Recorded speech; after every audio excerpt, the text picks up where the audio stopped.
we'll talk about some technologies with respect to cities and the digital transformation of cities, particularly around the emergence of sensors and sensors becoming more ubiquitous. We again heard about wearables and IoT and complex devices and systems and vehicles, etc., being more and more instrumented with sensors, and there's a great deal of data that are coming out of those that needs to be thought about, stored, and analyzed to create value. And we do quite a bit of that at PARC as well, so this is a dear topic to my heart. So I'm very pleased to be here, and I'm joined by 4 panelists. We'll talk about, in the next 30 minutes or so, about some of the technologies at the intersection of sensors, real-time analytics, planning and optimization, and then also touch upon some of the opportunities and challenges with respect to realization of those technologies as we continue to transform our cities and make them more digital. So with that, I'd like to kick off and ask my panelists to briefly introduce themselves, and then we'll jump into the questions after that. Hi, good morning. My name is Apu Kumar. I'm founder and CEO of LottaData. Always great to be back on campus. So LottaData is a company that provides alternative data. We are an alternative data startup, and we provide people intelligence for smart cities and local government. What we do is essentially we combine data science, machine learning, and analytics, deep analytics, to let cities understand why people are where they are and what is on their minds. So we were recently selected out of hundreds of startups to partner with local cities in the Bay Area, San Francisco, San Leandro, Oakland, and Sacramento as well, to help them understand their data initiatives and to build analytic solutions for their daily needs. So we're a small company, we're a young company, but we are unique in that we operate in both the private sector and the public sector. And from that standpoint, we are very different from most other companies in this space. But as a company policy, for every project we take on in the private sector, we choose to also take on a project on the public sector side. And so we have the strong belief that the technology community should engage more in civic innovation, and this shouldn't be an afterthought. So if startups and technology companies could dedicate a fraction of their time towards civic innovation, time, energy, resources, any way you can, I think we could realize the vision of smarter cities much sooner than just by relying on government. Glad you brought up the people aspect, because that's really the subject of my second question. It's not, when you think about the cities, you cannot really separate the communities and the people. And I want to ask, in the context of analytics and analytics technologies, what role technology can play with respect to, citizen participation as well as civic engagement. And we heard an example earlier this morning with the mayor's crowdfunding program in London. So what do you think technology can play a role with respect to that? And Apu, perhaps you can start. Sure. No, thanks for bringing that up. It's a very relevant topic. So the truth about smart cities really is that they're only truly going to get smarter through data and analytics. And cities are rapidly embracing and deploying all sorts of cheap and reliable sensors for parking, for tracking, counting people, tracking vehicles, optimizing traffic.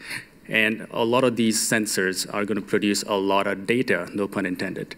And all of that data is really meaningless if you can't decode the information, if you can't make sense from it and bring it to the benefit of citizens. And so with that goal in mind, at LottaData, we launched our People Intelligence platform for bringing analytics and insights about people to cities and local government. And our first project, when we launched, was with the city of San Leandro across the bay. They're a relatively small city, about 90,000 residents, but they put out over 5,000 programs, classes, events, activities each year. And almost 13% of the population of residents participate in these programs. And these are really large numbers.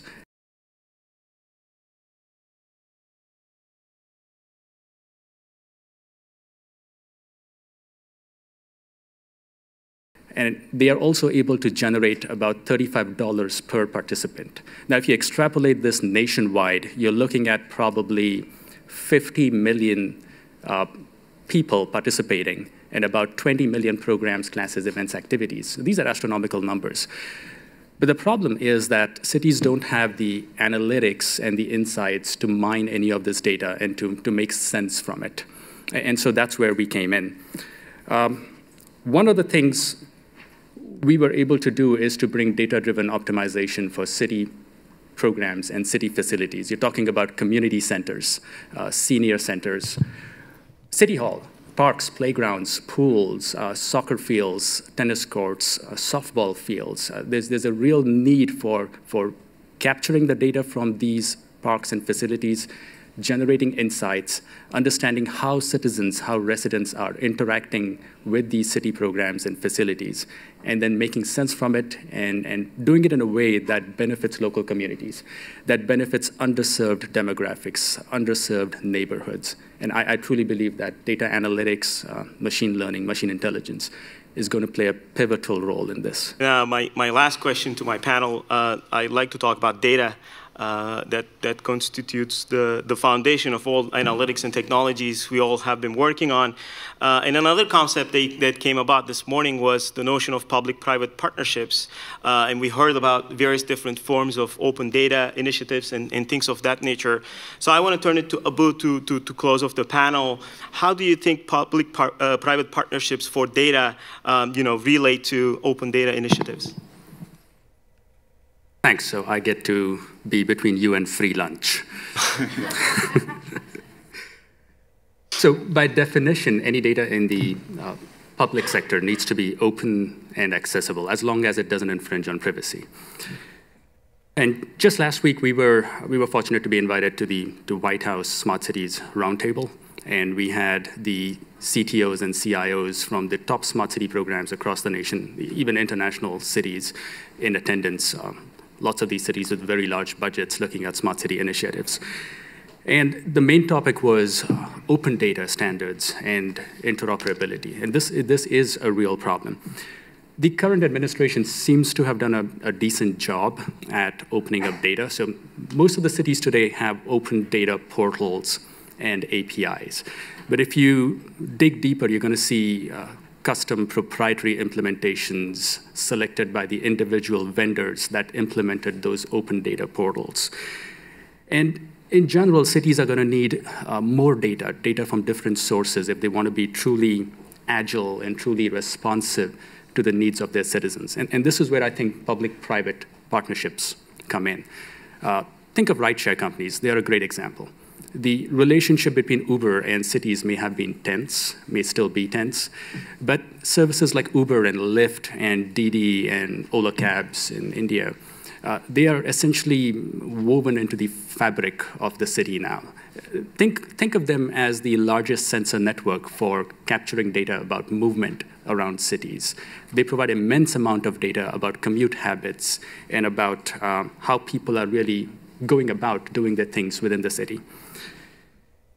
Now, along the same lines, we at Lauderdata, we provide data from the private sector. We bring data about people movement from programmatic exchanges, from ad networks, and we bring that intelligence to cities, and we help them understand what's going on in the local communities.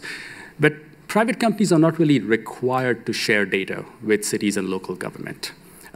That said, for regulatory acceptance and related benefits, private companies would be more than happy to open up their data and provide intelligence to cities and local government. And that is how I think we can accelerate the vision towards smarter cities. Are not the last thing between you and lunch. There actually is another lucky speaker. So we would close off now and pass it over to Bernard. Thank you.